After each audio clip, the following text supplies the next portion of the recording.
Magandang gabi po sa ating lahat mga kapatid. Magandang gabi po.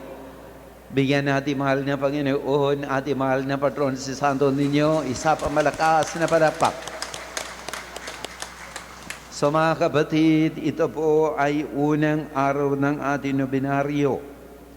Alam din natin ang ating tema para sa loob ng itong siyam na araw na pagdiriwang, si Santo Niño gumagabay sa hubeliyong simbahan tungo sa pangako ng kaharian ng Ama. Si Santo Niño, siya ang gabay sa atin lahat. Lalo na itong taon na ito, Jubilee year nga ang ating simbahan, buong simbahan, hubeliyong simbahan, Jubilee Church nga. So siya po ang gabay natin patungong pangako ng ating Ama. Ang pangako niya ay ang kaniyang kaharian. Sigurado mga kapatid, ito rin ang kalooban ni Santo Niño. Sana ang ating sambayanan maging isang Jubilee Church po. Jubilee Church, ibig sabihin na punong-puno ang grasya ng Panginoon. Lagi sa atin ang awan niya, ang habag ng Panginoong Jesus. Amen? Amen? Bigyan natin mahal na Panginoon, isa pa malakas na palapak. Mabilis talaga ang tagbo ng panahon. Last Friday, unang Friday ng buwan ng January. Ngayon mga kapatid, pangalawa na Biyernes nga at double digit na tayo. January 10 nga. Before we know, we already will be finishing ang ating kapistahan. Mabilis ang tagbo ng panahon. Kahit mabilis na ang tagbo ng panahon, ito ang kalooban ng Panginoon. Sana lahat po tayo tanggapin ang kaniyang grasya. Amen? Katulad na narinig po natin dito sa Ebanghelyo, itong ketongin. So nandito tayo mga kapatid, itong unang araw ng ating nobinaryo. Sigurado marami sa atin na may very personal na kahilingan. May marami tayo na siguro para sa hindi lang sarili, para sa family, para sa sambayanan, sigurado para sa buong parokya natin ang mga intention po. Paano tayong tanggapin ang kanyang mga grasya?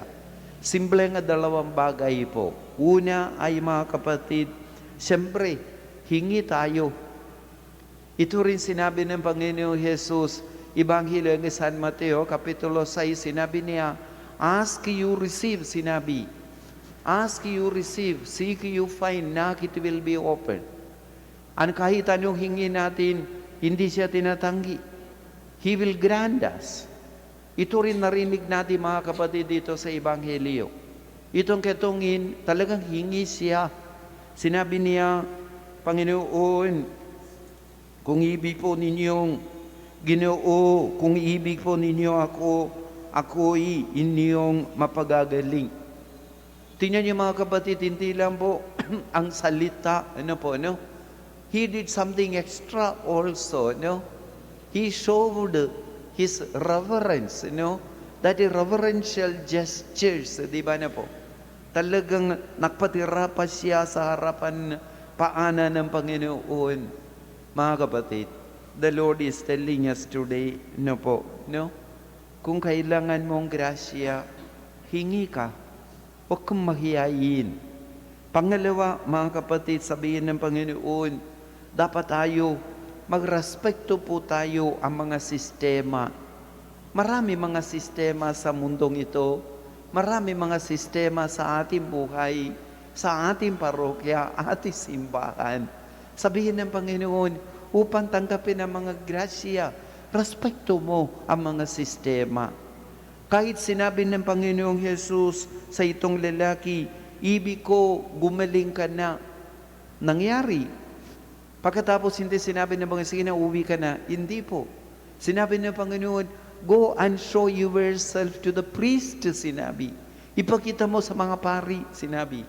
Tingnan niyo mga kapatid, Jesus respected that system. Dahil ang mga pari, sila lang may karapatan na sabihin, isang tao ay gumaling na. Hindi itong physical, perhaps sa mga kapatid, more on spiritual, no. Itong ketungin na ito, mga kapatid, he was so isolated nga. Ito rin isa pang sistema. He was also victim of that system. Pero tinanggap niya. He was very far away. Hindi niya siya pwede makipagkikisama sa mga tao dahil sa kanyang condition, dahil sa kanyang situation. And he respected that. So mga kapatid, the Lord is telling us today, no? Upang tanggapin ang grasya, hindi lang po tayo hingi, dapat respeto po tayo. Ang Panginoong Jesus, gusto niya magbigay sa atin ng grasya kung malinis ang isang tao. That is why sabihin ng Panginoon sa Ebanghelyo sa San Mateo, di ba na po, Kapitulo 5, versikulo 9, sinabi niya, mapalat ang malinis na puso. Kung hindi malinis isang bagay, hindi siya ilagay ang kaniyang grasya.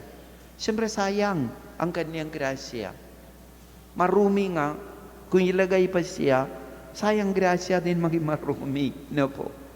That is why, mga kapatid, binigay ng Panginoon sa atin ang ating simbahan, ang sakramento. Sakramento ng panagkumpisar.